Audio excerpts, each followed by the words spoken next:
So, we're back. Mega, welcome. To it again, Thank another. you for. Yeah, you're welcome, There we obviously. go. It didn't take quite as long last time, but I was right. We did do another one the following year. Yeah, so it basically turned from annual to semi monthly of a podcast, I but don't think that's what you call it, but all right. yeah. It's kind of funny though. But we're back. And Welcome to the Little Saw Podcast. the little sawcast. Little sawcasts. It's not plays anymore, it's casts. It's funny. But anyway, before we begin with anything, yes, this will be covering the Mario movie, as well as Mega and I have gotten the convenience to go and see it in theaters, which was pretty cool because we both kind of agreed that we would not rush to theaters to go and watch it, but given that they've improved on some certain things in trailers as regarding to graphics and plot, we said, let's just go and do it. And before anybody asks, no, we didn't go together because him and I don't live close together at all. No, we had our own reasons for seeing it. Yeah, two separate theaters, two different states, pretty much. But we both saw the same movie. Anyway, I'm going to be going into 3 segments. I assume that you're going to be going into more segments than me. Mine are going to be the plot, the voices, and of course how the movie relates to the actual gameplay in Mario games that I've seen specifically. But before we actually go into any of those, I have a question. All right, what would that be? Have you ever ordered a Code Red? You're GD right, I did. Have you ever ordered a Code Red? I don't know what comes after that. I'm sorry. Have I you ever haven't seen ordered a it Code again. Red? Anyway, a little bit of a joke. We actually did watch, well, we didn't watch, but we made jokes about the movie A Few Good Men, where the quote, "You can't handle the truth," came from, in an earlier stream that him and I were kind of like chatting in. But That was part of I was like, our. I'm gonna make a quote joke, I guess. That was part of my collab channel, The Gamer's Garage. He was referring to a judge character that's in one of the cases for the game we're doing, Guilty Party, and of course he couldn't resist quoting it, and so that's how I responded. Colonel Jessup. Have you ordered the Code Red? Anyway, funny movie. Anywho, I was gonna do a coin toss on who should go first, but with the fact that you actually have some recaps and other things to mention first, we're gonna scrap the coin flip idea. So, Mega, with nothing else being said, you have the floor. All right. Yeah, I just brought up before we actually began that my topics kind of go into like recap territory and initial thoughts, so I felt like that kind of made more sense to talk about before the actual plot. So if you're worried about spoilers, we're not there yet, though. We're going to be spoiling this silly later on anyhow, but we're not quite in that territory yet. So I just kind of wanted to recap what I had originally said last time, where I will not lie, I was very skeptical about the Mario movie for the longest time, from the initial announcement that it would be Illumination handling it, because I said kind of last time, I have sort of a bias against Illumination, where I've kind of seen like a lot of their films aren't really based on the art of it, but rather are very lengthy commercials and are kind of like marketable rather than being I don't know. There's something very loud and in your face about the Illumination movies that never quite sat right with me. So I was very nervous about them handling the Mario movie, and I said it didn't really help after, I believe it was fall of 2021, whenever they had announced the celebrity voice cast, and that kind of made me even more resistant. And then I kind of went into detail where my ideal Mario movie, and I still kind of feel like this too, but my ideal Mario movie is one that would basically be like a road movie, where it goes from like set piece to set piece with minimal dialogue and the original voice cast. So basically, I described it as like the same direction that Luigi's Mansion 3's cutscenes had, or I guess even the Pikmin short movies that they made around the time Pikmin 3 came out. I think that would be a really fun direction to take a movie, but of course, that's kind of there's probably a very niche audience for that, and I don't really think that they would want to have a movie that would have very little dialogue. So I understand why it is the way it is, but like I said, I hold out hope that maybe someday we could get something really cool like that, where not every animated movie or anything of the sort has to have like a celebrity attached just to get people in seats. Instead, it can just sell itself for what it is. So I had a lot of resistance, to say the least, here, and I think Alex can attest that that's kind of how I felt last time whenever we recorded our podcast in the fall. Yeah, correct, because we both felt pretty skeptical about how they were going to go about handling the Mario movie specifically, because we looked at the trailer and a lot of people were kind of, in a way, dissatisfied with how the graphic design turned out, in terms of like Mario's appearance, and as well as, I don't think they said the same thing about Toad or Bowser or the Star or any other character like Kamek or whoever, but they specifically looked at Mario's design and they didn't like it. But I said, what the heck, I may as well just see the movie anyway. And it really turned out that Chris Pratt, like the actor that he is, really didn't dissatisfy me that much, because I went to go see it and I stayed for longer than 30 minutes. I didn't end up leaving at any point, so which is a pretty good green flag that I said, I'm probably going to enjoy this movie. But yeah, I assume that you got your go-getters that you wanted to say first out of the way before I walk into the plot. Not quite yet here. So I sort of wanted to go into like why I changed my mind, and I sort of covered myself pretty well in the last podcast. While I was very skeptical, I did like sort of cover myself in saying that I hope people have fun with it, even if it's not my thing. And I did say that I would probably be seeing it at some point, but I wouldn't be rushing to the theaters. But then over time, I kind of like saw more of the trailers, and that Super Show commercial where they did the Mario Brothers plumbing rap, that really won me over. I think that was a really good one. That was during the Super Bowl, I think they released that. I went, oh my god, this is amazing! It was, what, February that the trailer came out? I think so. And fun fact, if you didn't know, the same voice actress who played Princess Toadstool in the Super Show is actually the lady in their commercial. Thank you, Super Mario Brothers. It seems like the only thing you haven't drained is my bank account. Yeah, that's her. So, it was kind of a combination of that, and I had also decided, like, even if it's not the kind of Mario movie I would have wanted it to be or how I would have made it, that doesn't mean it still can't be fun. And I thought to myself, you know what? If I were 10, this is probably what I would have wanted in terms of the plot. So, and considering the plot that we had, it's not a very big leap from the Super Show to this. So, like going in, I didn't need it to be perfect, just competent. And I very much think it did that. I didn't find myself cringing at a whole lot like I would have typically associated with Illumination. And talk about success here. Now it is actually, at this point of recording the podcast, it is in the top 5 highest grossing animated movies. So that is very impressive. We talking like of the year or like... No, like of all time. That's impressive, because very little of the time do I actually see that kind of result in any film there is of any movie company that decides, hey, we're going to make a movie, but never do we see that much success, and I really think the Mario movie took the cake on this one. And it's only been out for about a month as of this recording. Yeah. Absolutely. So... For a 90-minute movie, yeah, like, for a 90-minute movie, I was like, this probably won't have enough to show for improvement, but it did. Like, 90 minutes is like the average length of any movie there is at all. But yeah, you were saying?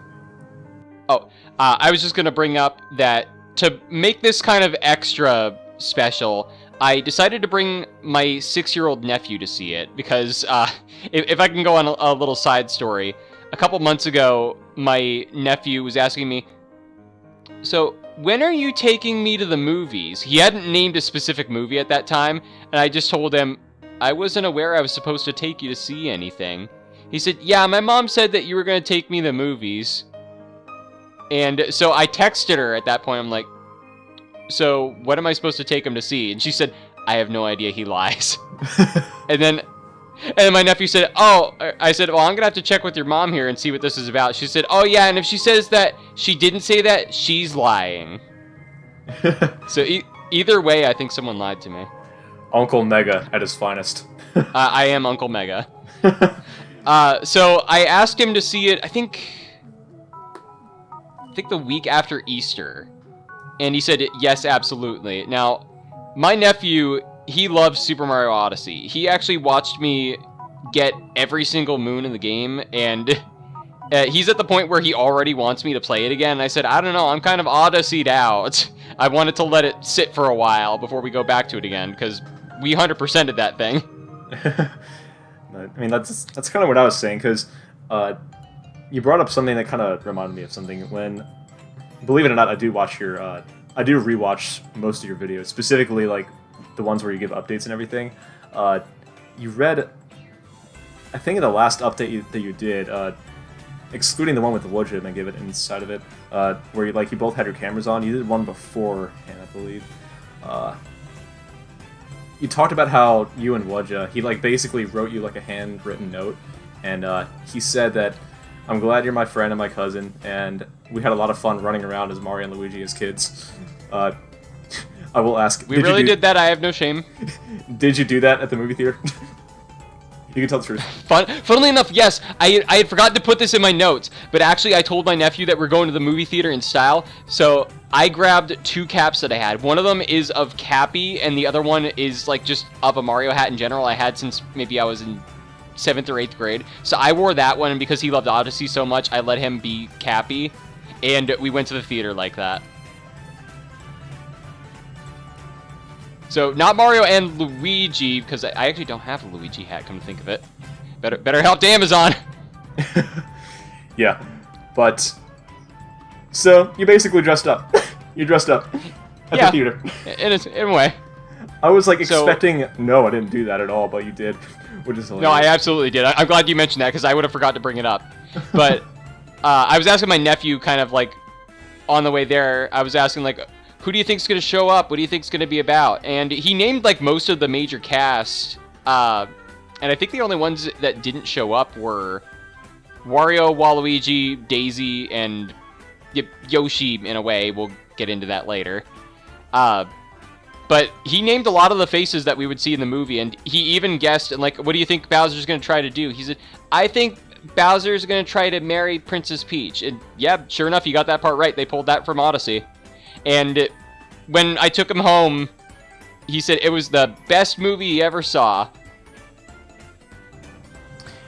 I kind of had a similar feeling, because when Seethercord and I, or other known as John, him and I went to go see... The first movie that him and I actually went to go see together as friends was the Sonic the Hedgehog movie, and I kind of left with the same attitude, because him and I kind of we didn't get home until 1 o'clock in the morning. I have no shame in saying that either. But we were across a body of water or something. We had to go back home. It took about 40 minutes to get there. In the dark, pitch black. Him and I were hungry. We got pizza, and the whole car ride home, he was driving. I kind of fell asleep. We were going over the bridge, over a body of water. I was just smelling pizza the entire time in my sleep. I was just, John, are we there yet? Are we there yet, John? Should have been chili dogs if it was the Sonic movie. Yeah, and that was another thing. I did eat at the movies as well, and the funny thing is, I was still hungry when I left. I was still hungry. And believe me, when I eat, I am a bottomless pit. A really bottomless pit, because I can stomach some food, trust me. I don't look it, but I can probably do it. Anywho, but... Yeah, for me, I'm going to probably walk into the plot here, because I kind of had this semi-prepared. sorry, this is the very last thing here that I was It's going to okay. bring up before we go into the plot, just the initial things. Very last minute, I also asked my brother to come with us, and he said at the end, whenever the credits started rolling, he said, now that's how you do a Mario movie, because he knew the reputation that the live-action movie had, which, to be fair, I think the one smart thing the live-action movie did right was casting Bob Hoskins, a.k.a. Eddie Valiant from Who Framed Roger Rabbit. I think for the way Mario was portrayed back then, I think Bob Hoskins was a smart casting decision. But like, either way, I feel good knowing that we finally have a good Mario movie out in the world.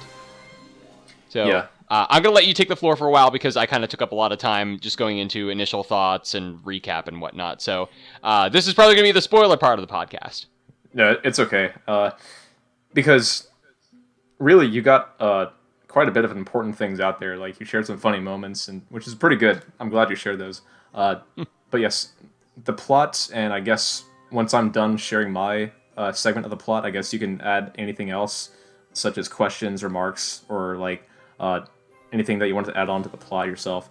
But for me, Sure. I really love the plot and how it panned out regarding Mario having to save Peach from Bowser, especially after Bowser wanting to marry Peach, which is something out of the ordinary because I never really see Bowser having like an interest in maintaining a marriage with Peach at all. He just like basically wants to kidnap her and hold her hostage for Mario, and have Mario like want to go on his way to save her.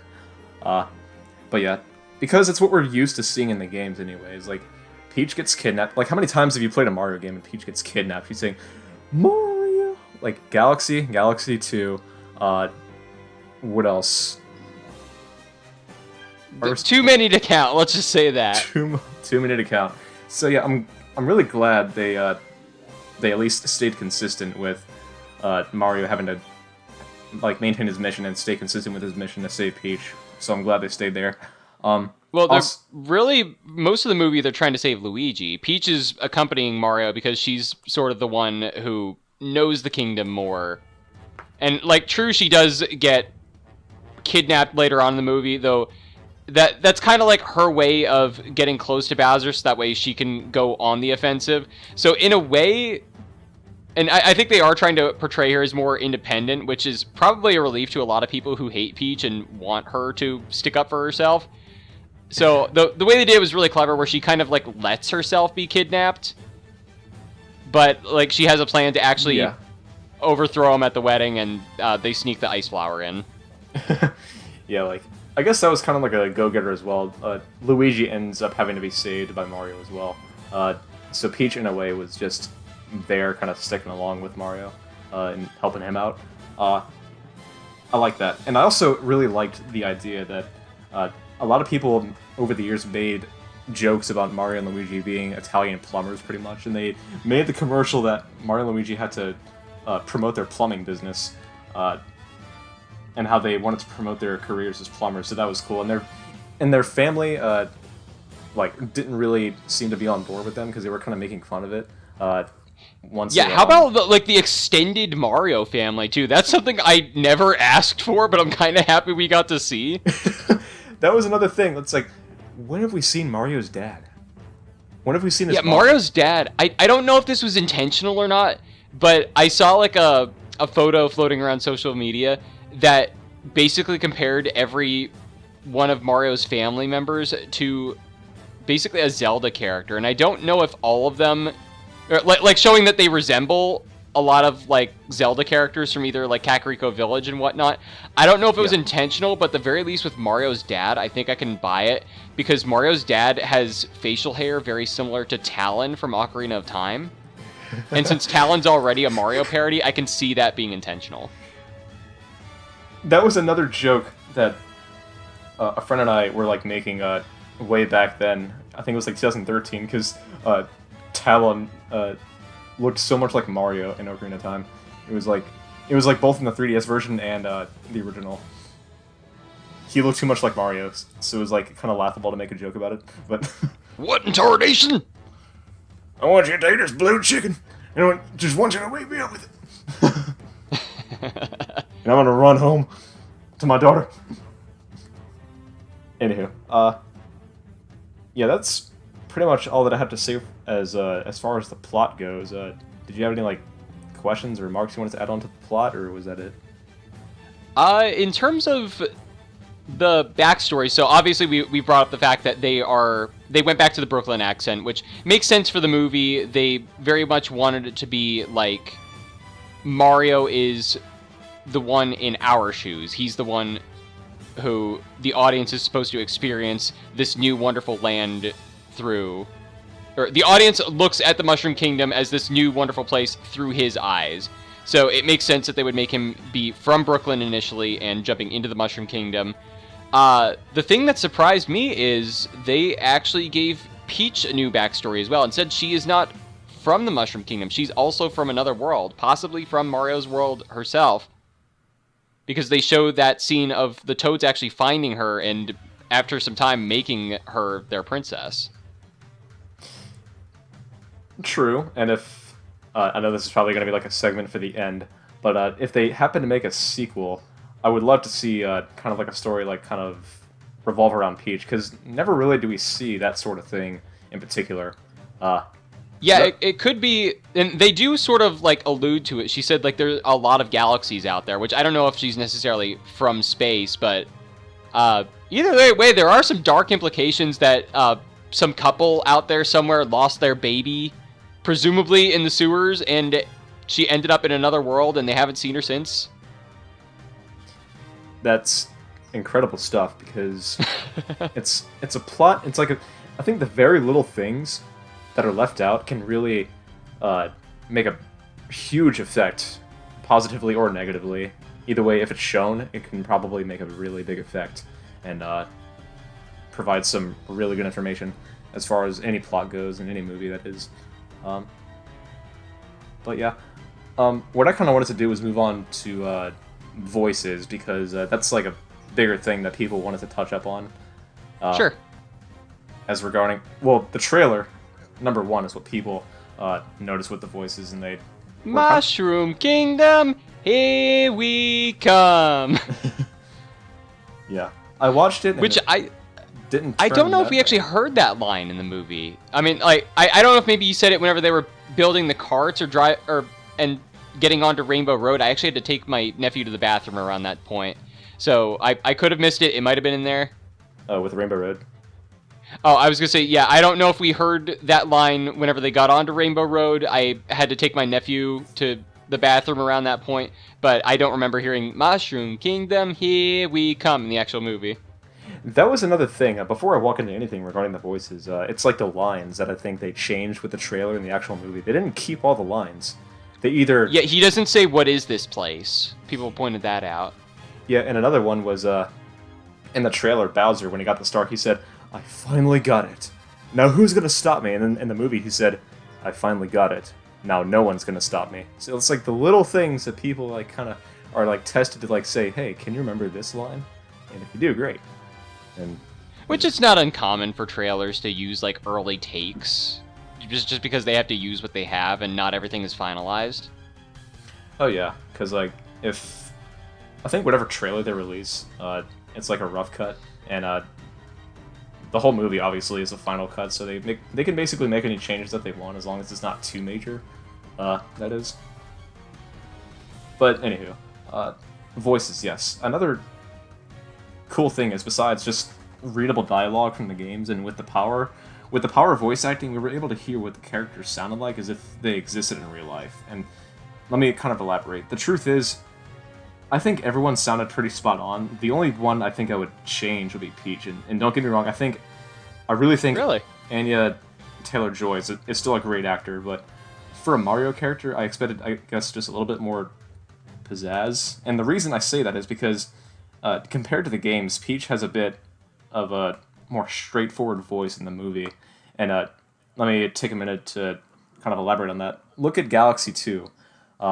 When you go to tongue twister. When you go to Bowser's Galaxy Generator, and you get the Grand Star with her, she has a very softish voice, which is a pretty good example. Yeah, when you go up to her, she's like, "Thank you." It's like very, very soft, and not to kind of like bash Peach, She has a little bit, like a very tiny bit of a vocal fry in the movie.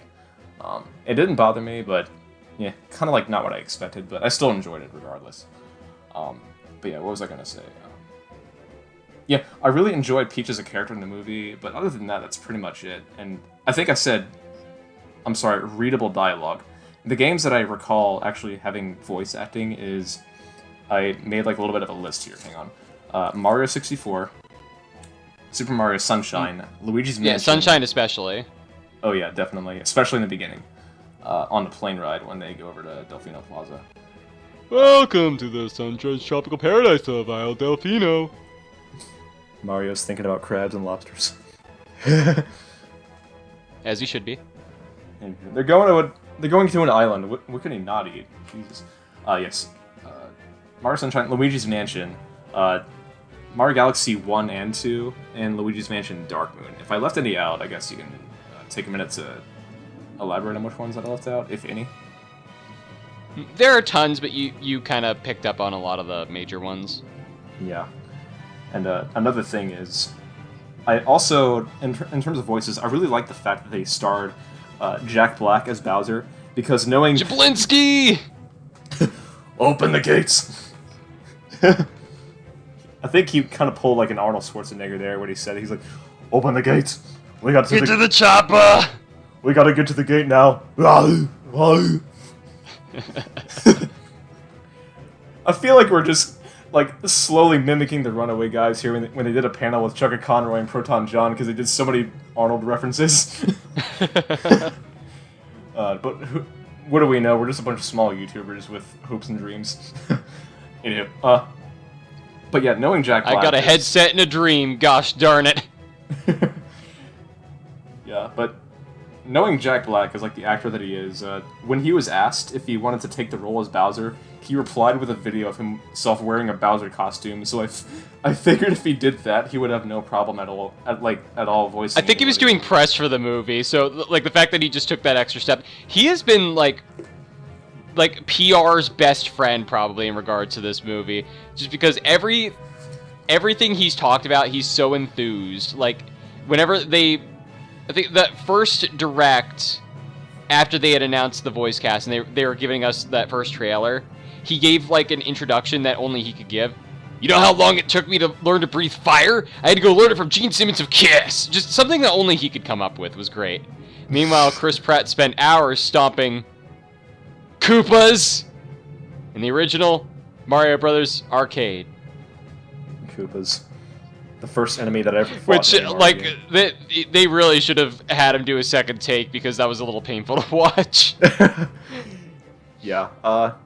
There were some things that I would like. They don't have everything perfect, but they did a pretty good job in terms of just lines, voices. It's not perfect, but it was still pretty enjoyable as far as I'm concerned. I think after seeing it, I think most of the celebrity cast, at the very least, like I said, I would have been for having the original cast. That's probably what I would have championed and paraded. But I feel like the celebrity cast, for the most part, did a good job justifying themselves. But I'm still not really sold on Chris Pratt as Mario. Like, he was passable, but between this and the upcoming Garfield movie, which, fun fact, they actually announced that he would be Mario and Garfield around, I think, like, within a couple weeks of each other. So it is going to be a long while before I'll want to see Chris Pratt in a new role, just because I'm getting very fatigued with him. I say that like the day before I'm going to go see Guardians 3. Yeah, which is tomorrow, I assume, yeah.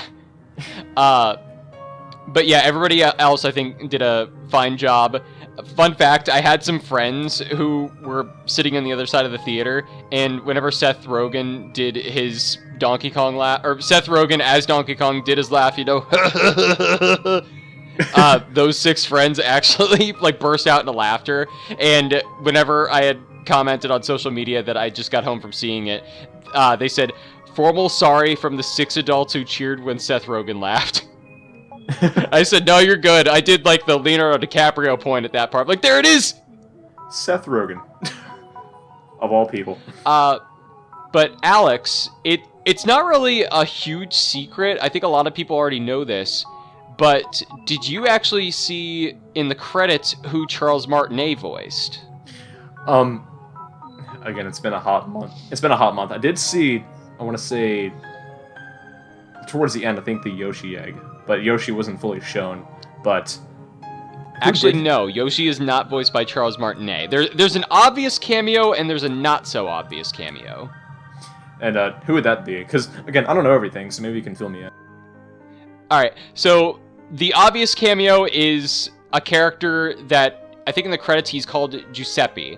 He's basically the Jumpman stand-in, where after, like, the very beginning of the movie, they're watching their commercial, and they're super proud of it, but then they're wondering, since in their commercial they did more of their emphasized Italian accents, and they're just like, is the accent too much? And then the one guy next to them who's playing basically a Jumpman-esque Donkey Kong arcade game. Too much. It's a perfect. Woohoo! So that's Charles Martinet's like obvious cameo. Which, by the way, I am thankful for that. I was worried with them. Sorry if I can go on a little tangent. I was worried that they would have a joke where they would use Charles Martinet's voice and go, "Wow, your voice is really annoying. Glad I don't sound like that." But no, I feel like the way they incorporated Charles was very respectful. Yeah, and I think that was like the one thing I wanted to check on before I actually saw the movie, is I wanted to make sure they weren't throwing shade at Charles, and they didn't. So that was good. I mean, he's been the magic voice of Mario for how long now? Like, if they threw shade at that dude, like, for as long as I've been alive. He is just, I think he's done like so much at the point where he just deserves like just a momentarily like abundance of gratitude for what he's provided for us, and really just like the entire gaming community as a whole, because yeah, just we're eternally grateful, Charles Martinet. Yep. But his less obvious cameo, I want to see if you can guess it. Do you have any guesses at all?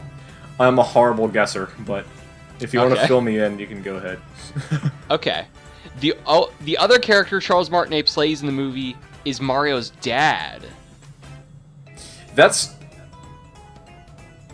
did Which kind of I stick did a out couple to me. double takes here. I wasn't quite sure. I think towards the beginning of the movie, I thought, is that Charles? Because that would be really appropriate. And then towards the end of the movie, I wasn't so sure, but then I think he goes like, "Mario, you were amazing! Wahoo!" And it sounds like his Galaxy Wahoo. And then the credits confirmed it for me. But yeah, I was so happy. That's like a very fitting role to cast him in. Right, because like the older, like crusty veteran Mario, like Charles Martinet kind of like took that role, I guess. Now that you reminded me, I like really remember very well. Yeah, when I saw that scene, I was like, this voice sure sounds familiar, and it was him. It was him. It was him. It very much reminded me of. So, are you familiar with Scooby-Doo Mystery Incorporated? I believe so. All right. So, for the longest time, from the original Scooby-Doo run to about the mid to late 2000s, Shaggy was voiced by Casey Kasem, who was like this famous radio DJ. I believe he did like America's Top 40, and he had done like other voice acting roles as well, but Shaggy is the big character he was known as. And then after a while, he kind of stepped away from the role for a little bit and then came back for What's New Scooby-Doo. And then like mid-2000s, I believe he retired from the role. And then now he's played by Matthew Lillard, who played him in the live-action Scooby-Doo movies. And people seem to love Matthew Lillard just as much. But what was really cool is whenever we meet Shaggy's parents in Mystery Incorporated, Casey Kasem does the voice of Shaggy's dad. And that's like a trope that I never get tired of. So very similar treatment to Mario's character in the movie. Absolutely. And the fact that they were just able to get a ton of little things right just kind of like screamed perfect to me. But maybe not perfect, but at least impressionable, to say the least. But and I think that's all we have to say as far as voices go. Yeah, that's all I've got. Yeah, and my next segment is going to be looking at how the movie actually is compared to the actual like gameplay there is. Like, and let me provide an example. How many times like have you seen something in the movie and said, "Hey, that's from one of the games," that happens in one of the games. So that's kind of what I'm going to be talking about here. So I admire how they really stayed consistent with the power blocks that have coins and one-ups in them. That was pretty good. The one thing I think I admire even more is like the scene where they brought back Mario Kart as the usual scenario. Yes. The usual scenario someone has when they hold down the accelerate button for too long before the green light and the engine just blows. It just blows out pretty much. And my favorite part of that sequence is how they brought back, Rainbow Road, because which is something that I feel like everybody would reminisce about if they ever played Mario Kart or really any Mario game at all. But yeah, everybody has like a Rainbow Road story, and everybody has like their own favorites as well. Yeah, but I will say it's probably going to be safe for the end, but I'll say it now anyway. Speaking of Rainbow Road, Rolling Rainbow Galaxy, or whatever that world is, or Galaxy is called in World S and Galaxy 2, least favorite galaxy there is. I'm sorry, but... It's your least favorite? That's fair. The purple coin mission's a little annoying there, but it is challenging. Especially like the 2 green stars you have to get. It's like I just like get antsy and I want to get those green stars. It's just, just get it over with. But yeah, the littlest things that were just added into the film, just perfect. Yeah, there are a lot of if I can dip into one of my miscellaneous topics, the movie did a very good job mixing references that were both old and new. So you have like classic things like whenever they're running their plumbing job and he slides down the flagpole and the restaurant is like Castle Burger or something like that. That's obvious reference to Mario 1 at the end of a stage. And then whenever they go into the sewer, you can actually see painted on the wall, entering level 1-2 or something like that. So yeah. Very nice touch like that. But then you also had newer stuff like them referencing the wedding plot of Mario Odyssey, and when they fall off Rainbow Road, they get swallowed by the eel from Can the Eel Come Out to Play in Mario 64. And then, like, that even if, just not to mention, like, all the different power-ups. They use the Cat Bell, the original Super Mushroom, the Fire Flower. Not every character uses every single power-up, but I feel like they did a very good job getting a variety of, like, some of the greatest hits. That sparks kind of a green flag for me, because the one thing that I really reminisce about, or I wouldn't say reminisce, but more like admire in a way. Again, I use the word admire a lot, so kind of like, yeah, forgive me on that. Go ahead. It's appropriate, it works. It's not like I'm saying the F word here and there or anything. Just, you can say words. I think it was like the fight with Donkey Kong that was like really symbolic to me, because Sorry, go ahead. They ended up hating each other, like once they first were introduced to each other in the movie, but then they said, it was a trick. I'm just gonna team up with you.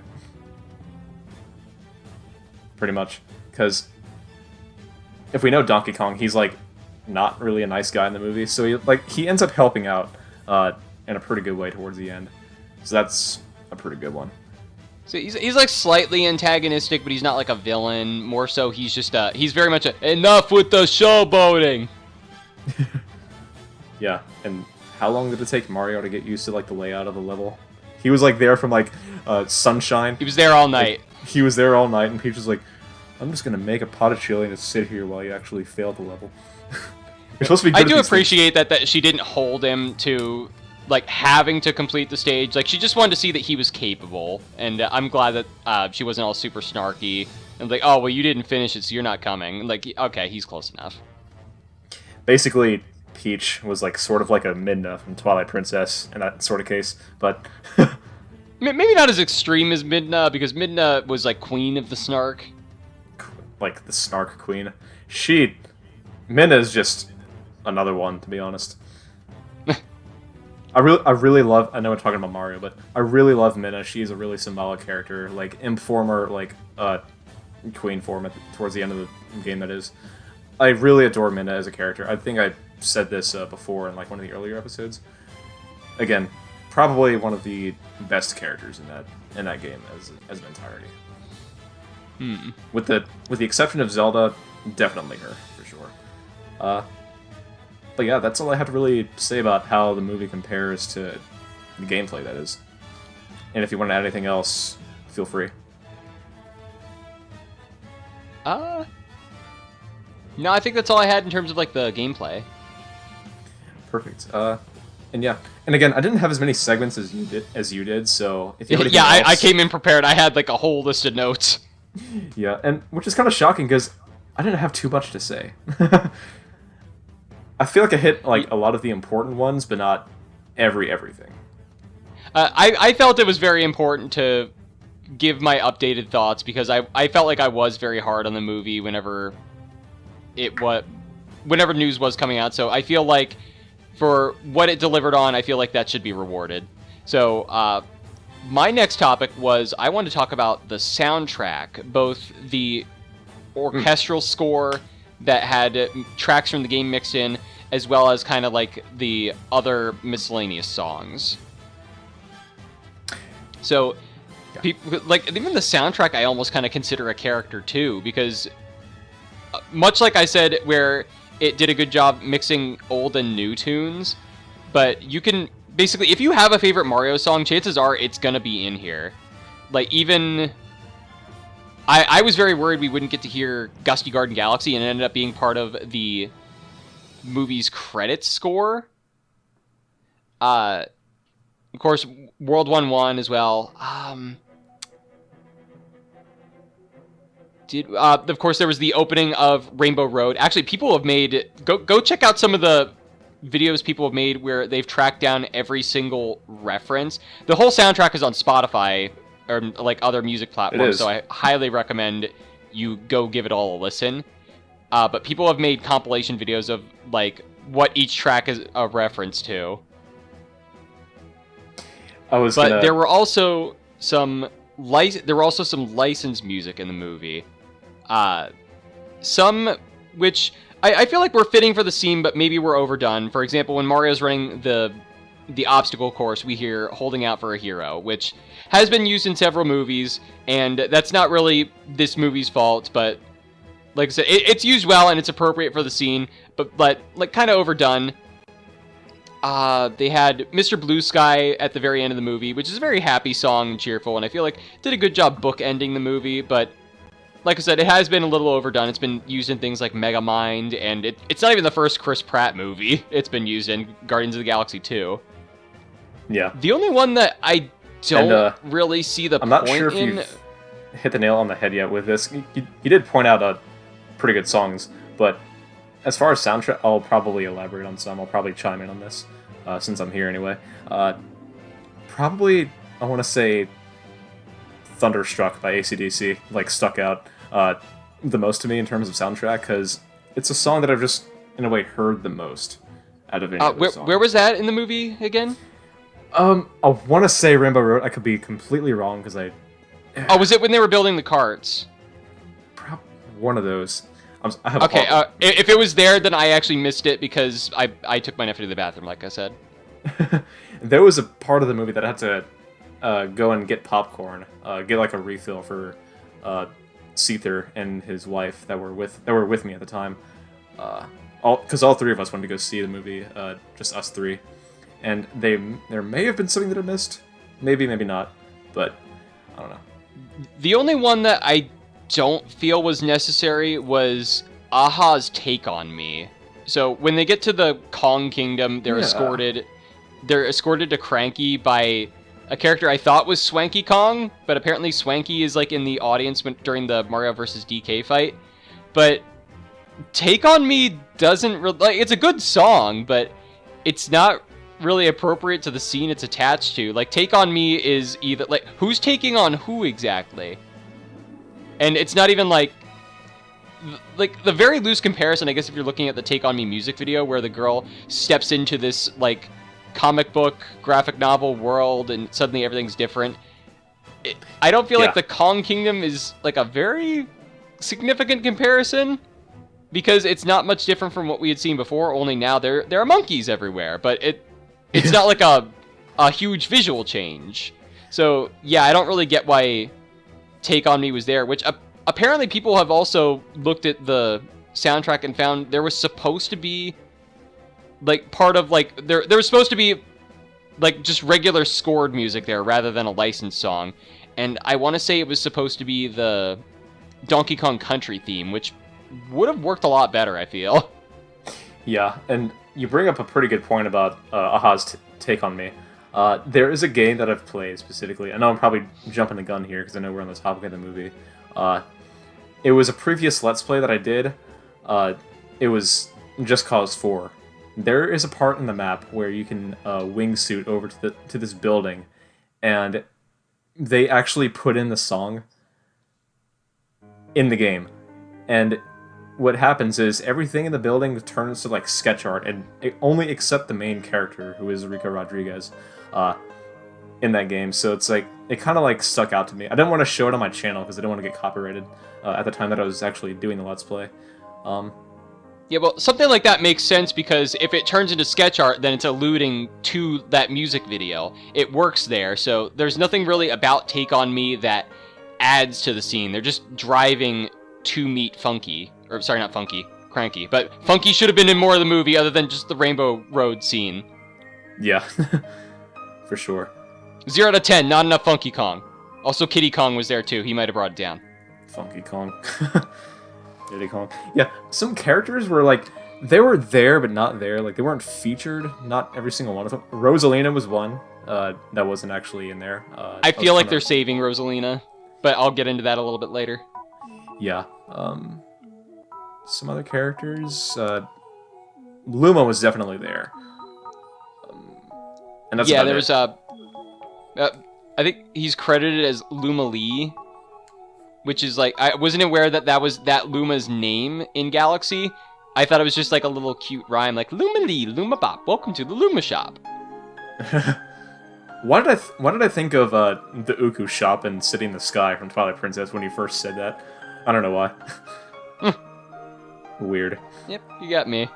But I guess to finish up on the soundtrack, yeah, there was a lot of really cool stuff, and yeah, very good reorchestration. So if they make more movies, I definitely want the same creative team to do the music again. They even use some tracks like verbatim, like the actual like recorded version of that song from. Okay, so like for example, 3D World on the Switch had the Bowser's Fury mode, and during the part where Bowser's minions are throwing a concert, they use the actual Fury Bowser theme. Like, it's not even re-recorded for the movie, it's ripped right from the game. And the same can be said for DK's intro, or his introduction, when he comes out into the arena. They use the original DK64 DK rap. Which, by the way, yeah. I stand with everybody else here. I want to see Grant Kirkhope credited for that whenever they release the movie for home media. Yeah, because Grant is the only one who is not credited for his contribution, and I want to say that has at least been corrected whenever they put the soundtrack on YouTube, but because I did see Grant Kirkhope's name in the title, so like I hope that they fix that, because yeah, it's not cool. Yeah, they could have. I think the least that they could have done was at least remixed it in a way where it didn't seem like it was too original. Because I think just basically taking the original track from a game or really anything and just putting it as if it was already owned is just kind of... Yeah, it hurts even more that it is the original and he's not credited. At least if they made it their own, you could maybe argue it. But yeah, Grant should have been credited in the first place. But if they do make for sure up for that with the home release, I'll grant them some points back. Yeah, that's a go-getter. The last thing I want to talk about the soundtrack, it is something that has taken the internet by storm, and I was curious to hear your thoughts on it. The Peaches song. The Peaches song. I may sound silly, but remind me how it went. I probably should have, like, as a podcast lawyer, I guess I probably should have done my own research on it, but I guess it just kind of slipped past me immediately. Remind me how it went, in a way. Peaches, peaches, peaches, peaches, peaches. That was at the end. That was at the very end. Never mind. That was... No, it wasn't at the end. It was like in the middle of the movie. Whenever he's singing it, and then I think Kamek comes in and like reporting him about what the spies saw. where like Mario was teaming up with the Kongs, but it's just supposed to be like this little moment that Bowser's supposed to have to himself, and it's another great reason to cast Jack Black.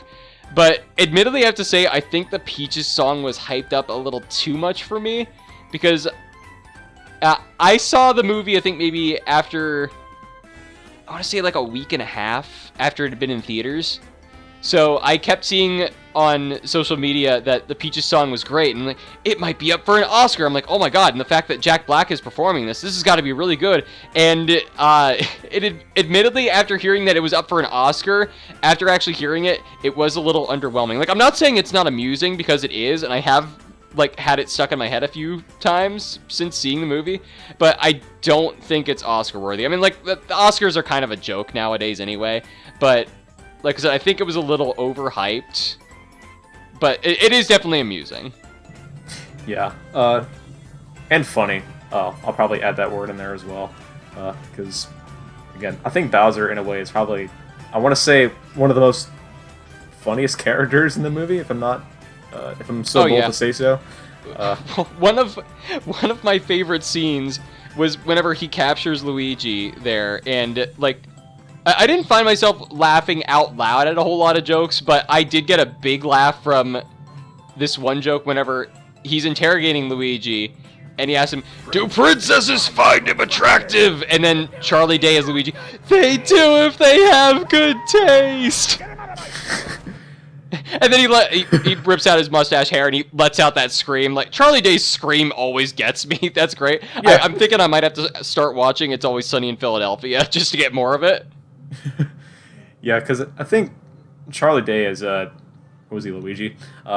Did a pretty good job in terms of his performance in the voice acting, that is, because in a way I would have expected Mario to be the same way, because he's, again, the main character, second from Bowser, that is.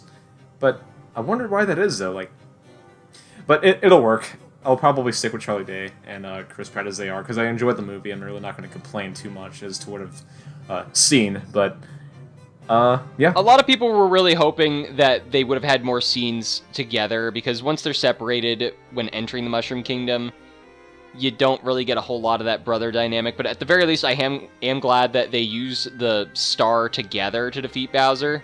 Yeah. And that kind of emphasizes that is the Super Mario Brothers movie.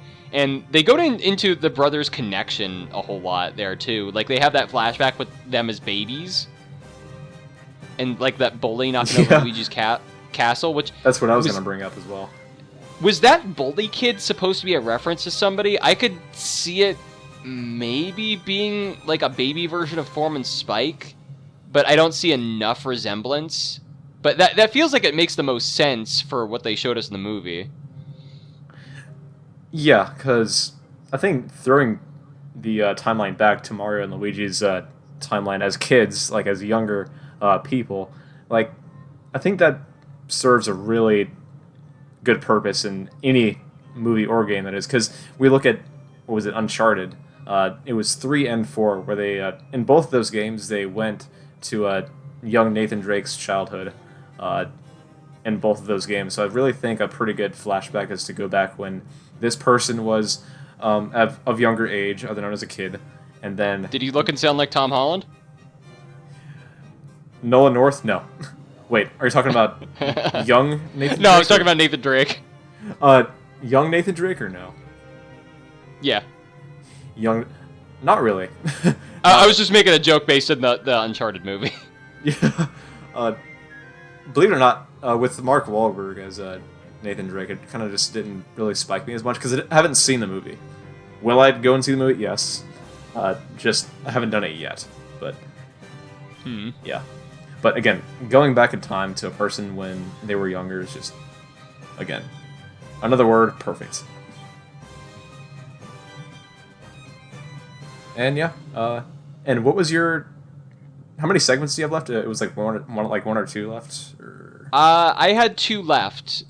So you had already kind of brought this up last podcast, but you had suggested the idea of a Smash Bros. Movie.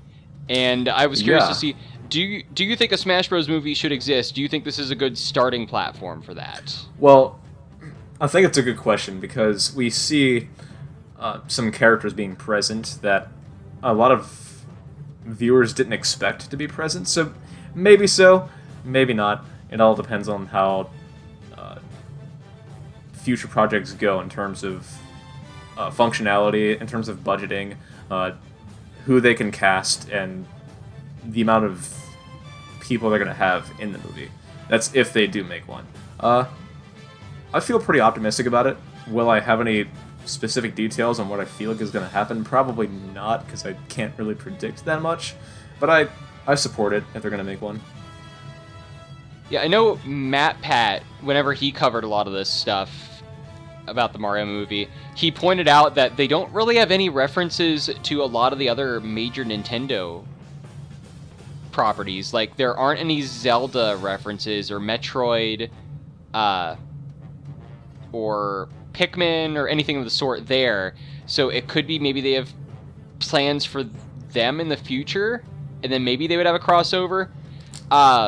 But that's just a maybe. That's his guess. I'm only quoting what he said, roughly. But they did have references to the smaller franchises, like Mario's playing Kid Icarus on an NES, which, by the way, I'm guessing Mario, since he isn't a thing, that means, like, Kid Icarus basically had to be, like, the flagship series for Nintendo. Either that, or there's, like, a Mario-adjacent series in their universe. Since, like, Giuseppe is playing that Donkey Kong-like game without it actually being Donkey Kong. Yeah, and a pretty good thing you brought up is when you brought up Kid Icarus, like the first person, or like the first character that I recall playing as in Smash Bros. Is definitely Pit, and Dark Pit, that is. Because the moment that I saw both, I think Pit was also, yeah, he was in Brawl too. Yeah, Pit started in Brawl, and then Dark Pit was added. Well, he was a skin in Brawl, and then Dark Pit was made a character in Smash 4. Right, and I think they maintained that streak with Smash Ultimate. With Ultimate, yeah. Yeah, which is pretty good, because if they would have left him out, I probably would not have been satisfied with Ultimate, but it's a little thing. If they did forget a character, I probably wouldn't be that dissatisfied. It'd still be a pretty good game, though, but yeah, I do support... Ultimate has everybody, so I have some very good news for you. Yeah, but yeah, I support a Smash Bros. Movie, if they're going to make one. I also forgot to bring up, they do have the pizza place that they were at the beginning of the movie. That was Punch-Out Pizzeria, and they have, like, photos of most of the boxers on the wall, which I thought was a nice touch there, too. But, yeah, no references to Zelda, Metroid, any of those, so I am curious if they do anything with the other Nintendo series, but I did want to bring up kind of an interesting video that argued against the idea of a Smash Bros. Movie. And at first I was like, what are you talking about? And then I watched it, and it did make more sense. I'm not asking you to go to harass him if you disagree with his opinion, but I thought it was interesting, and I feel like he argued his points well. Do you know who Shea Fearless Productions is on YouTube? He's covered a lot of DreamWorks movies. You're making me think back. I want to say yes. His YouTube icon is Tamatoa from Moana. Yeah, I want to say yes. If not a yes, and then a maybe. Okay, so he basically argued that a Smash Bros. Movie might not be a good idea because not only do you have all these franchises from Nintendo, but a lot of them have very different direction from each other. Like, Mario is very happy-go-lucky. Zelda is adventure fantasy. Metroid is... I hesitate to use the word survival, but, like, I guess space epic is what you could call it. And he brought up that if Nintendo does keep up their partnership with Illumination and does all of these, would Illumination really be the best to handle Zelda and, like, especially Metroid with how dark that series can get? And would all of these conflicting tones and directions work in a Smash Bros. Movie? And he also brought up the point, plot usually isn't the main thing that we go to Smash Bros. To see. I mean, we obviously love seeing our favorite characters cross over with each other, but it's not really because they're telling an epic story per se. I mean, like, don't get me wrong, like, I love Subspace Emissary, and that's one of my favorite things in Smash Bros. But I think it worked because there really wasn't a lot of dialogue, and they didn't have to reference each other's series. Instead, every character could just kind of be who they were. So, yeah, I don't know. I'm conflicted now as to whether or not I would want to see a Smash Bros. Movie. I don't necessarily think it's impossible, but they would have to tread very carefully, I feel. Yeah, and they would have to be pretty careful on who not to leave out indefinitely. Because Smash Bros. Does have quite a bit of characters that many of the players in the gaming community feel are symbolic. At the very least, like, if they were to do a Smash Bros. Movie, feature everybody from Smash 64 first. I feel like that's a good compromise. Yeah, because I think like, a genius way to feature characters, if they are going to make a Smash movie, go back to where the game series originated from, because I think to do that, it would seem to be the best idea, because if you're going to make the game in the first place, at least, yeah, feature the characters that were originated in the series.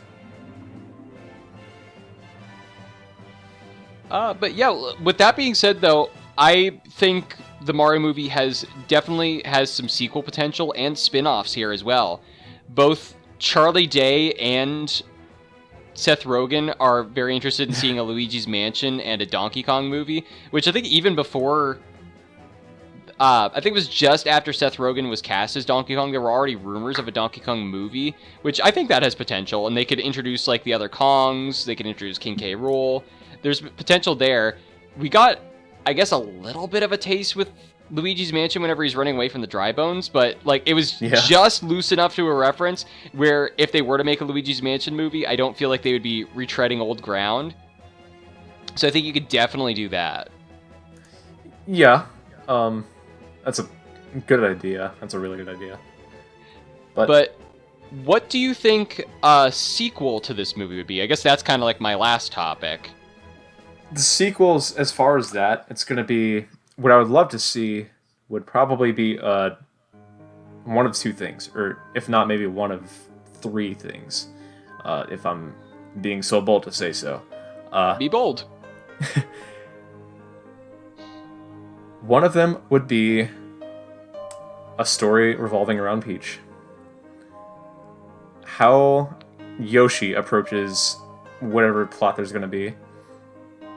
And if there's going to be a third one, it would be a story revolving around Rosalina and what she feels about the plot, or what happened previously in the original movie. I feel exactly the same way here. I feel like if they do make a third one, then I think that should be Galaxy themed.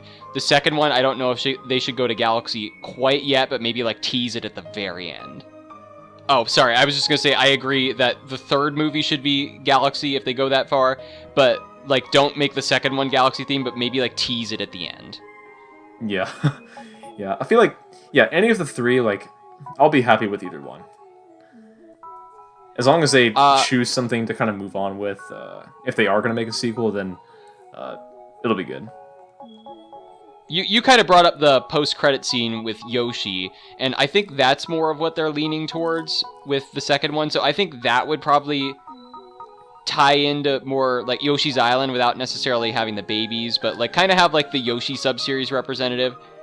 But a take that I saw somewhere, I don't remember exactly where, but it proposed the idea that maybe they should introduce Wario and Waluigi, have them team up with Bowser to steal Yoshi eggs. For what purpose, I don't know, and I don't remember if that post said, but I think that'd be a good way to take it, because that way you could introduce two new characters that are very beloved, but you could also keep Bowser around and have him have a new dynamic with working with Wario and Waluigi. By the way, yeah, I know I said I was against celebrity voices, but now that we have them, I'm just saying, if Wario and Waluigi are in the next one, I want Danny DeVito as Wario, and I want Willem Dafoe as Waluigi. Make it happen, you cowards. He was already, William Dafoe was already in Spider-Man, American Psycho, and a number of other films. I want Green Goblin as Waluigi, gosh darn it! Uh, I know Jablinski, Jack Black, I'm sorry, I just like calling him Jablinski. Don't at me. Jablinski. He's actually petitioning for Pedro Pascal to play Wario, which I don't think I would be against, but I want to selfishly I want to see Danny DeVito. We couldn't get him as Detective Pikachu, but maybe it's not too late for Wario. We shall see. Only time can answer the true questions that we have regarding anything that we hope to see. Indefinitely. But I am on board for whatever they are willing to do, as long as they don't leave out too much. I think there is a lot of sequel and spin-off potential. Like I said, I would have to see what they would do with the other Nintendo properties first before I would be on board with the Smash Bros. Movie, but I still kind of stand by what I said last time. I want them to be kind of self-contained movies first before they even think about crossovers. So focus on the Mario universe itself first, and then if they reach out to the other ones, make sure that if they were to make a Zelda movie, make it work as a Zelda movie first before you try to do anything Smash Bros. So that's really all I have to say on that. And with that, I think I've exhausted all of my topics. Yep, as well as I have.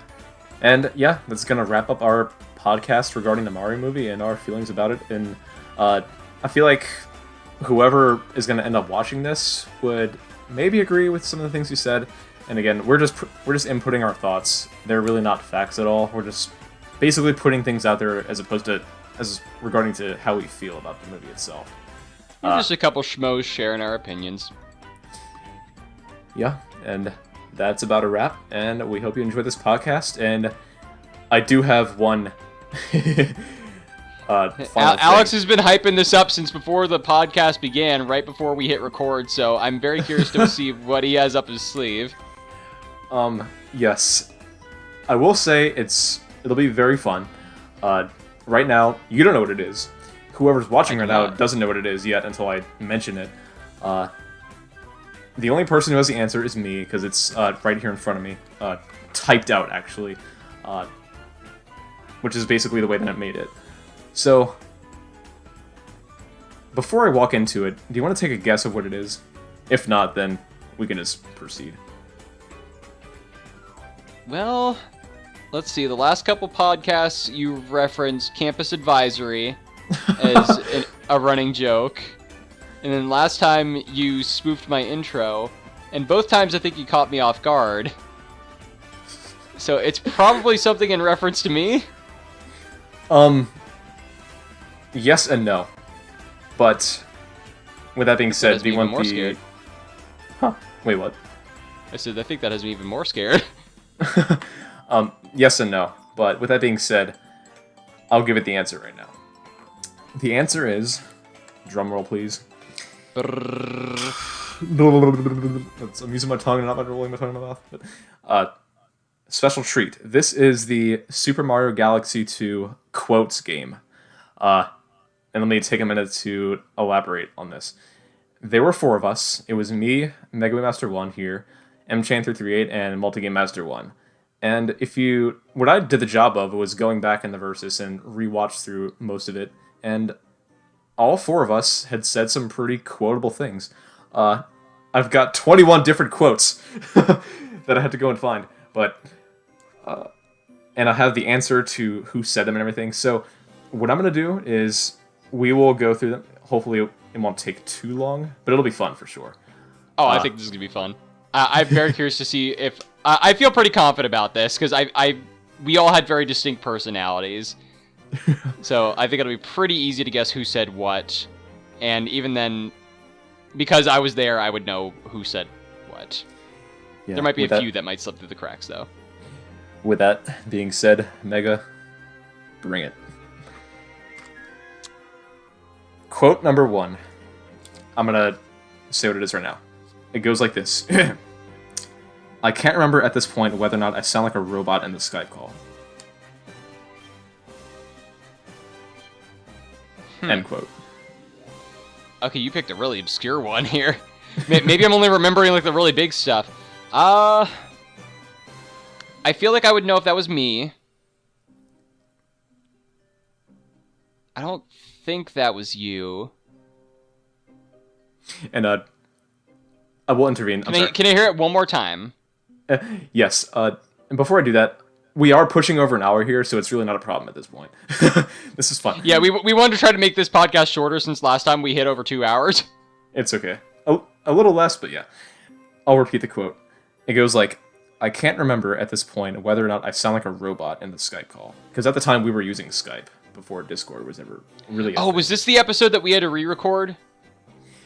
No. Because we lost somebody's commentary? No, that was towards the end. But no, we didn't end up re-recording this episode. Or at least the episode that I found this quote in, that is. Alright, I can't think of what context Multi would say that. I don't think it was either of us, so I'm going to say it was Max. Wrong. You want the answer? Sure. It was me. And the reason I said it, was because it was actually raining in my house. And I didn't really have an idea as to how good I sounded in the call. I may have had bad internet at the time, so I may have sounded kind of in and out of the call. But in terms of Audacity, everybody sounded perfect because it was just recorded audio. So I can't remember if we had recorded our own individual audio at that time, or if like halfway through the project we switched. I'm leaning towards that answer. Yeah, but number one is. So I got number one wrong here, and I thought I was so confident. Let's see how the rest go. I guess I'll keep a score count, but I might not include it in the video. I might. We'll see what happens. But anyway, quote number 2. It goes like this. You did this to me, Megawiimaster1. You are a virus. You are like a virus that I cannot get out of my system. Close quote. It was me. No, it wasn't me. That feels like a multi-quote. Yep. Ding, ding, ding. You got it right. I don't remember what that was a reference to, but... I think I remember the reason. I think you got him to say Linguini instead of Luigi. That sounds right. I'm gonna try to do my best as to remembering why exactly we said these things, but yeah, you got a pretty good one there. The third one is, it's kind of vague, but it's pretty short. It goes like this. I'm dying to this guy. That is vague. That could be used almost anywhere. I don't think that was myself. I'm dying to this guy. Is that a Max 1? I guess I'll give you a second guess if you want to go again. That means I was wrong. You did miss a point there, so... Okay, you? I guess I'll dictate, the points of, as to what you guessed first, but no, that was not Max. Okay, I'm gonna guess it was you, then. Yep, actually. There was a time that I was in Space Storm Galaxy, and I had to give the robot, that spinning red top guy, and I kept dying to the bomb or something. Okay. Yeah. Which is basically why I said it. Anyway. This one should be pretty much a dead giveaway, and it goes like this. Hey, it's Luigi. Sorry, Luigi. I mean, I said that a couple times here too, but that was to mimic Mr. Mchan338.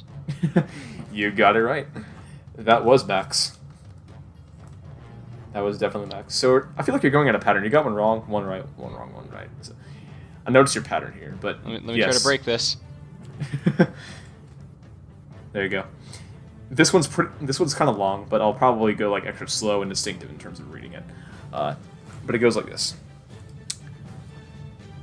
I'm going through Clockwork Ruins Galaxy, the worst galaxy in World 6 in my honest opinion. I practiced so many times and screwed up so many times, I'm not feeling confident about this at all.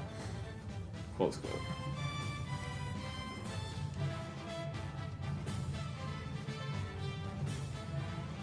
That one I feel is either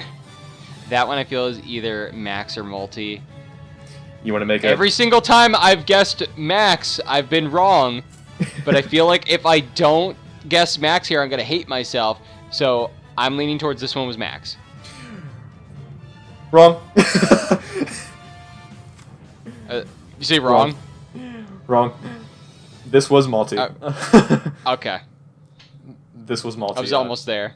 He didn't feel that confident in going through space. Clockwork Ruins Galaxy, and it's. I think he did rather well in that episode, as regardless to what he said. So I guess I could just forget what he said. Okay, well I gotta get the next one right to keep up the trend, or I gotta get it wrong to break it. Yep. Anywho, number 6. Here we go. It goes like this. I didn't plan on doing this mission so soon, but considering that I don't have that many stars left in World 6, and I don't want these guys to benefit from the extra time at the end of the episode... That one's me. I'm just going to tackle Bowser's Galaxy Generator right now.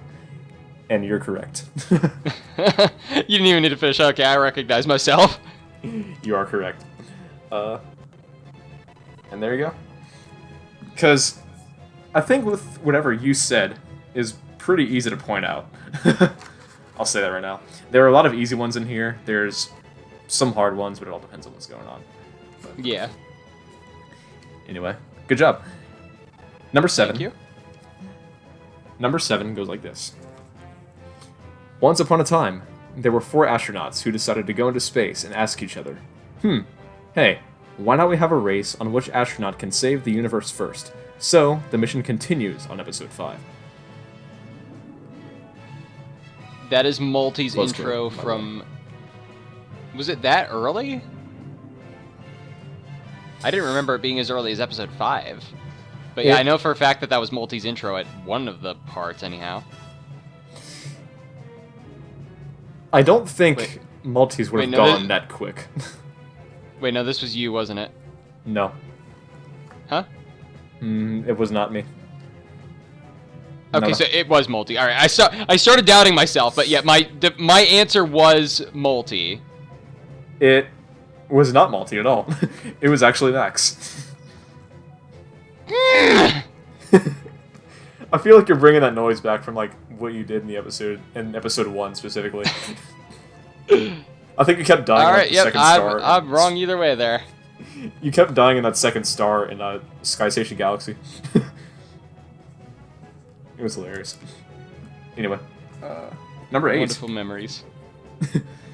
Number 8. This one should be... I'm so embarrassed to tell you this one. I shouldn't even include this as a quote, but it goes like this. I'm talking to Mr. McFeely. Well, the fact that Whatchamagivit wasn't with us, and that was a joke that was carried over from Galaxy 1 versus that had to have been me. You're correct. And for those who are wondering who Mr. McFeely actually is, he played in Mr. Rogers' Neighborhood as the mailman, I believe. Speedy delivery. Yep. There you go. You're going in like a really consistent pattern here. You're getting one wrong, one right, one. It's like, I hope this continues. If not, you get like a dead tie. Anywho. Number 9. It goes like this. Are you ready? While I was living with my parents, I got a copy of Super Mario Galaxy. I can handle traveling upside down, but my mom couldn't. She felt dizzy while she was playing it. Close quote. Multi. Yes. Okay. Finally, 2 right! In a row! It's correct. We're making history here. Anyway. Yeah, Malty... I think he was playing in Yoshi Star Galaxy when he said that. I may not be right. Because I had to go digging for some of these, but... That sounds like a story you would have told early on. Probably. Yeah, that was him, though. This... Oh my god. I forgot that I put this one in here. I forgot that I put this one in here, but I'll go through with it anyway. It goes like this. Number 10. Quote number 10 goes like, enough with the premarital violence. That was you. That was me in episode 1. That was me in episode 1. I think everybody here, I think me and Mega, that was, we were like pretending to be like this roommate friends group or something in college, and he was like, we were like pretending to be together as like a weird couple or something, and I was just like, enough of the premarital violence. It was like arguing like a married couple or something. It was a joke somewhere along those lines. Mega and Little Saw, like, cutest couple of gamers in 2023. Do not ship real people. It's usually frowned upon. Psst. I can't say it anyway, because if not, I can't think of anything. Anyway, number 11. I'm impressed with your streak so far. 3 correct in a row. number 11. Going. Number 11 goes like this. Don't kiss me, don't kiss me, don't kiss me. Close But quote. definitely wasn't me because I came up with the joke of Yoshi kisses. Multi? Yeah. Okay. He's good. He is good. He's very good. When Multi said that, he was actually playing in Yoshi Star Galaxy. Yoshi Star Galaxy. And then, as a return, he actually said, "Okay, Multi, I know exactly where you are. You're not that far ahead." as a return quote, I guess. But I didn't include that. I did not include that one though. But anywho, number 12 goes like this. Are we ready? Alex, I won't accept that so easily. You have to take me out to dinner first. Okay, that was part of the joke. That was me. Because that was part of the joke, like arguing like a married couple. Or something of the sort. You did it. A lot of these are very early on in the verses here, too. So if you want context, you know where to go. I'm not sure exactly what I said to make you say that. I think I was definitely approaching the end of Yoshi Star Galaxy. Yep. But you're correct. Number 13 goes like this. It's Space Waifu. Whoa. That was me. You're getting a lot of these right. I mean, I remember what I said. I just can't remember what everybody else said. In return, that is. And I will admit, you actually did say a pretty good amount of these, so I forget everything that I said before. Anywho. Let me count really quick. I'm gonna cut this part out probably, but let me count. Number 14. Here we go. Goes like this. We get it. There are prankster star comets in this galaxy. You don't need to tell us. I'll say it again for reassurance, I guess. We get it. There are prankster comets in this galaxy. You don't have to tell us. I feel like that was either you or Multi during the Green Stars. Max probably wouldn't verbally say it out loud if he was annoyed. I don't think I said it.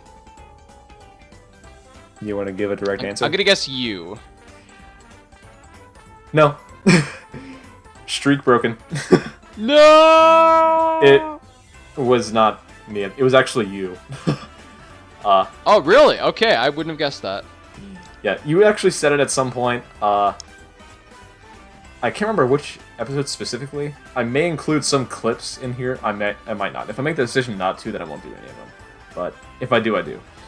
Audience, you'll know by this point whether he did it. They will.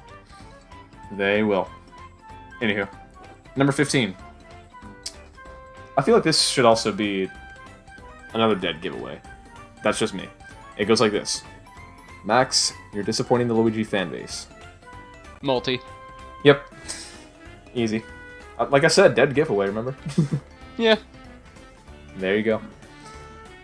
Because that was in response to, hey, it's Luigi. Sorry, Luigi. Max, you're disappointing the Luigi fanbase. I'll even do like the voice of Multi, which I really suck at, by the way. Anywho. This one kind of like stuck out to me in a way. Number 16. Goes like this. I will keep Yoshi when I begin my new world order. Can you repeat it?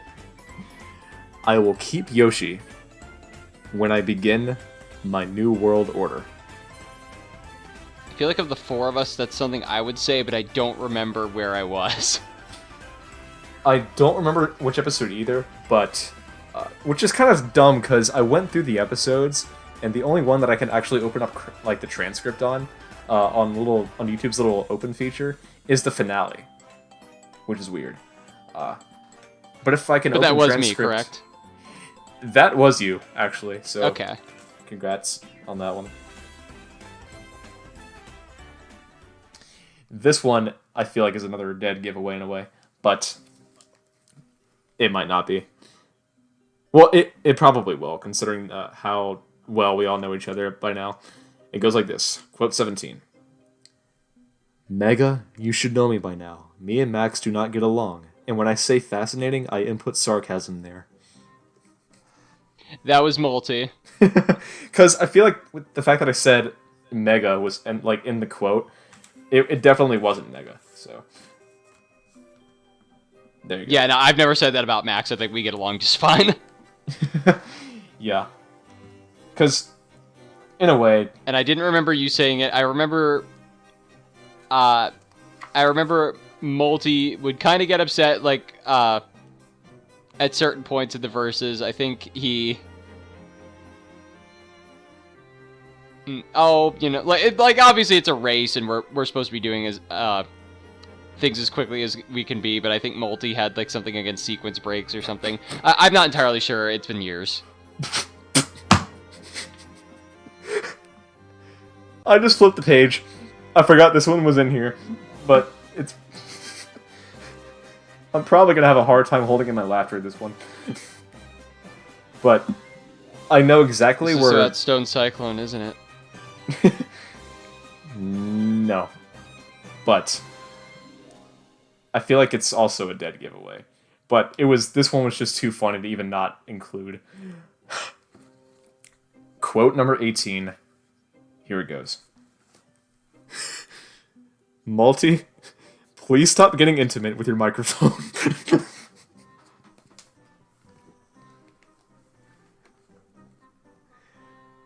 That's definitely not Max. It had to have been either you or me. You said this.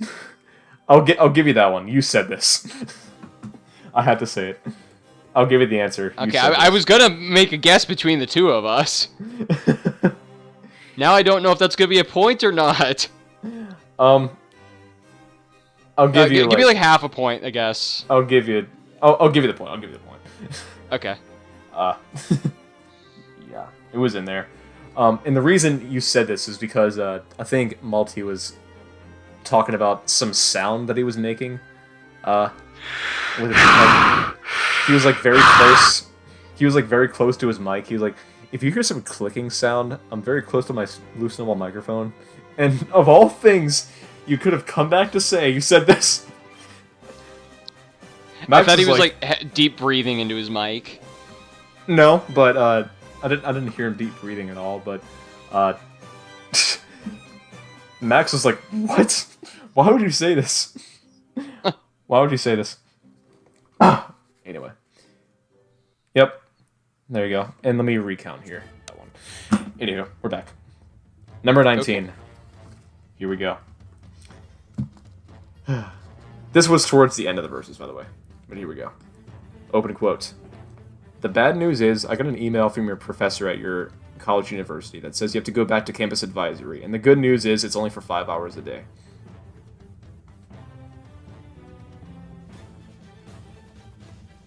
Well, that had to have been talking about Multi, because he's usually the one that the campus advisory jokes were aimed towards. I was still in college at the time, so it couldn't have been me. Or it couldn't have been me who it was being said to. But I don't feel like I came up with that on my own, so I'm gonna say it was you. Yep. Okay. Yep. You got another point. We got another point. And we have 2 more. I'm sad. We have 2 more. I don't want this to end. This is fun. It's almost done. Hooky Pooky. I'm saying Hooky Pooky a lot in my Twilight Princess Let's Plays. I don't know why. Swedish chef around. Why do you sound like the Swedish chef? Oh my god. I feel like I really got to that point when I was like at the overpriced shop in Castletown when I got to that point in Twilight Princess, but anywho, I'm not gonna say anything, so forget what I said. Anywho. Quote number 20. Goes like this. Rosalina, Mega really does care about you, and he would really appreciate if you took Multi. him back. Yep, that was Multi. Because Multi was champion of myself and Rosalina, which is something that's kind of carried over into Max's community to the point where Jason Matthew, who was in his 3D All-Stars versus, he's actually kind of arguing, but he claims this is a bigger rivalry than what it is, but I think he said in the comments of that one Galaxy video, he said, "No, I'm with Rosalina," and then a few other people replied to his comment, and I just said, "Get in line, gentlemen." And that's all I said, and Jason is making it out to be a much bigger rivalry than I think it is. Yeah. Believe it or not, So, yes, Mega and all Rosalina, hail space waifu Dami Mommy Rosalina, woo! believe it or not, yes, Mega and Rosalina are dating. They are confirmed married couple. Ask Woodja, he'll understand. Yeah! Actually, I have no right at all to say that, so, yeah, forget what I said there, too. Quote number 21. This is the grand finale. I don't want it to end. Anyway. And if this is a grand finale Galaxy, then I only got one. Oh, wait, no. No, that's Grandmaster Galaxy. Grand finale Galaxy was Galaxy 1. So, yeah. I have more than one hit, and actually there are no enemies in this galaxy anyway, so this should be easy. It's not going to be easy. It's not going to be easy, but I think this could be another dead giveaway, but here we go. We're back. It goes like this. Sorry guys, I'm still undefeated in the Super Mario Galaxy Versus series. I think it might be the person who won. Now, we all know who should have won, and that was me. And that's only because Stone Cyclone was very, very mean to me. But in terms of who on a technicality won, that would be MChan338. Yep, there you go. We're done. And let's tally up your score, will we? 16. I'm sorry. 1, 2. I didn't account for those at the top. 16 points, so you scored a pretty good majority. All right. There you go. Galaxy 2 versus Quotes. There we go. Give a hand for Megawiimaster1.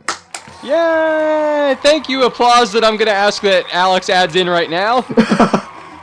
You just gave me the idea. So now I guess next podcast I'm going to have to come up with something for you. Might not be a quote quiz, but I'll have to come up with something to surprise you. Oh boy, I'm already nervous on this one. I have no idea what it'll be. It'll be something. It'll be something. Which is basically a red flag, basically saying next podcast will have to maybe be a while from now, because he'll have to create time to make whatever he's going to give me. But we've done one since 2021, so I guess we'll see you in 2024 next one! We shall see. Maybe between then and now I won't be the only guest on this show. We'll see. I might have some other members as podcast members until then, until you and I do another one. But yeah, that's about a wrap, and we shall see what will happen in the future. Well, thank you very much for having me, and thank you for giving me a platform to kind of discuss my thoughts on the Mario movie, and thank you for taking me a trip down memory lane for the Galaxy 2 quote quiz. Yep, and of course, I will say, also, as an outro, I will point out something. You might want to be sure to just go and subscribe to Megawiimaster1. He's doing a project right now on the Gamer's Garage, as he mentioned earlier. I think it's him, Woodja, and his brother that are playing through Guilty Party. Yes. So yep, that is our ongoing series right now. We are, well, by the time this comes out, I think we'll probably be done with Case 3. So you can catch that there. And then we also did a short one-off project of Wipeout for the Wii, if you want to check that out. So those are more recent things. But yeah, and then I also have my 1,000-Year Door, which I'm taking my good sweet time finishing. Yeah, gotta get those bonus videos, man. Those bonus videos, it's just sweet content. Sweet content. And of course, you're already on Alex's channel anyway, but watch his Okami and Twilight Princess LPs. Yep, and of course, stay tuned for Twilight Princess 100%, along with Okamichi, the definitive playthrough. Chris and I are busy, so I might not get back to uploading that specifically until him and I are getting ready to record on a consistent basis, because he's out of town right now. He's in another state, so he's away, and he'll be back tomorrow, I believe. But anywho, yep, stay tuned for those as well, and with that, we're out of here. Subscribe, like, and comment. Later. Or anything else. Peace out, everyone.